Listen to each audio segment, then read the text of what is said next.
Hello friends, welcome back to a new video, and today we're going to start about the glycogen metabolism. So before going to these topics, let me define you what is glycogen. So glycogen is basically our polysaccharides. Glycogen is what? It is our branched polymer, or that is polysaccharides. So it is our branched polymer polysaccharide.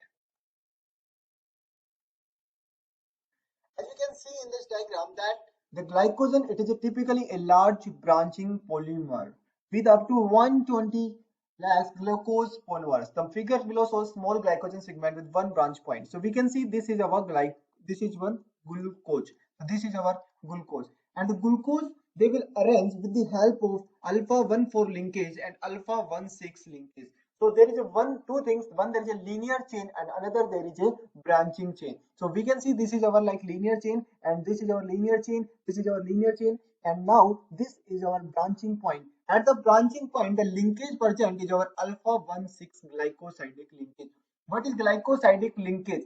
Glycosidic linkage is a linkage present between the two monosaccharide units. So in the glycogen, we have two types of the glycosidic linkage, that alpha 1,4 and alpha 1,6 glycosidic linkage. So alpha 1,4 it present between the two orange balls, and we can see this blue and the orange. We see there is alpha 1,6 glycosidic linkage. As we can see here, this one alpha 1,4, alpha 1,4, alpha 1,4, alpha 1,4, alpha 1,4. Now this one, this 1,2,6, this is our alpha 1,2,6 glycosidic linkage.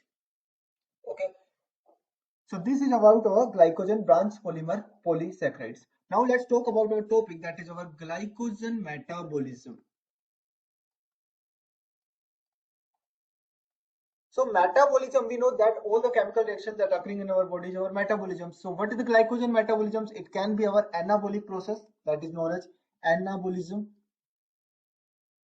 And the second one, it can be our catabolism. Anabolism means there is synthesis of the glucose. So we called it, this process is our glycogenesis. And the catabolism process is known as our glycogenolysis. So whenever you see the lysis, it means there is a breakdown. So there is a breakdown of the glycogen, and genesis means there is a formation and synthesis of the glycogen. So it means the glucose is our UDP glucose mainly, that is the active donor of the glucose. They will convert into the glycogen with the help of enzyme known as glycogen synthase. That is known as glycogen synthase. And the glycogenolysis, there will be the breakdown. So what happens? The glycogen will break down into the glucose with the help of enzyme that known as GP, and we call this enzyme glycogen phosphorylase. We called it glycogen phosphorylase. This enzyme requires a cofactor known as PLP. It requires a cofactor that is known as PLP. Okay. This is the active forms of vitamin B6. PLP is what? Pyridoxal phosphate. That is active forms of vitamin B6.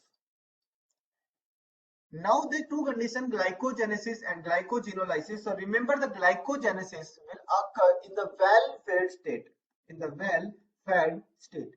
Like the person who is taking the more efficient glucose in his diet and more glucose in his diet, so this glucose will convert into the glycogen. So what is glycogen? That is our stored form of glucose. So glycogenesis, it will occur in the well-fed state, and the glycogenolysis, it will occur in the fasting state. So if we are on the fast, our body will not have the glucose. So this glycogen will help or break down into the glucose with the help of enzyme known as glycogen phosphorylase. With the help of enzyme known as glycogen phosphorylase. Now this GS and GP, they are under the control of hormonal regulation. They are control of hormonal regulation. So there are the two hormones in our body called insulin and the glucagon. So insulin, what they will do, they will decrease the glucose, and glucagon, what they will do, they will increase the glucose. So tell me the insulin here. So it will stimulate or inhibit the GS. They will decrease the glucose. It means they will activate and stimulate the GS. What about the glucagon? Glucagon, they increase the glucose. It means they will inhibit the GS. Now if we talk about the work, glycogen phosphorylase. So what happens in the insulin? So insulin, what they will do? They will inhibit the GP. They inhibit the glycogen phosphorylase, and glucagon, they will stimulate what? GP enzymes. Okay, so glucagon, they will stimulate the GP, means they will increase the glucose by stimulating. So glucagon mainly works in the liver only. We have the same activity hormone, that is epinephrine. So epinephrine, it will work mainly in the sympathetic condition, and what they will do, they will also stimulate GP hormone, and they will stimulate the GP hormone. It means they will work liver as well as in muscles. So epinephrine, they work mainly in the sympathetic condition, but if you talk about the glucagon, they work mainly in the fasting condition. Also, what is the site of glycogenesis and the glycogenolysis? So that is our liver and muscles. Again here, liver and muscles. And in the liver and muscles, which organelle they will form? That is our cytosol. And also sometimes there is a lysosomes also. Lysosomes. Okay. So this is all about our glycogen metabolism. So there is a condition, glycogenesis, GS enzyme, GP enzyme, and hormonal regulation, insulin, glucagon. Insulin stimulates the GS, glucagon stimulates the GP hormone. So whenever you will do this type of the question, so always try to write equation glycogen to the glucose. So which enzyme will be here? That is our GS, and which enzyme will be here? That is our GP. So GP, remember, it will stimulate by glucagon, and also GS, it will stimulated by insulin,